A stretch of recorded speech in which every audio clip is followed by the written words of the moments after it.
Vous savez que la France a 10% des coraux du monde, donc c'est une responsabilité particulière. Et cette initiative grandit et grandit. Et nous allons d'ailleurs annoncer cet après-midi que cette initiative a pris de nouvelles orientations qui sont des orientations pour pousser d'autres pays à prendre des politiques ambitieuses. Un exemple,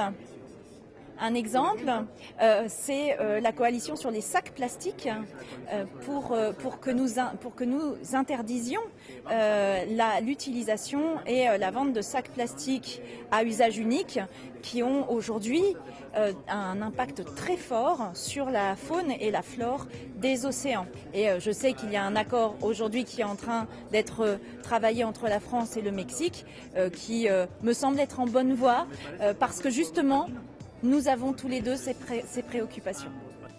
La caza furtiva, el comercio ilegal de especies salvajes, así como los polinizadores, animales importantes en la reproducción de las plantas, son otros de los temas en los que este país manifestó su preocupación durante la conferencia de las partes de la ONU. Il y a aujourd'hui, malheureusement, dans quelques régions du monde, des pollinisateurs qui ont disparu, à cause des pesticides notamment. On connaît par exemple dans le Sichuan en Chine des pollinisations qui se font à la main parce qu'il n'y a plus de pollinisateurs. Eh bien ça coûte des sommes absolument faramineuses.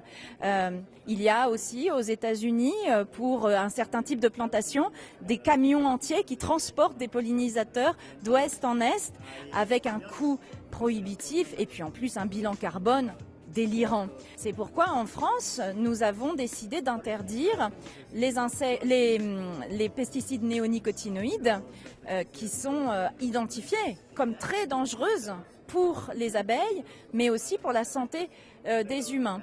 Et nous allons ici à Cancun relancer également une initiative avec un certain nombre de pays qui est dirigée par les Pays-Bas pour alerter et pour associer tout le monde à cette lutte contre la perte des pollinisateurs.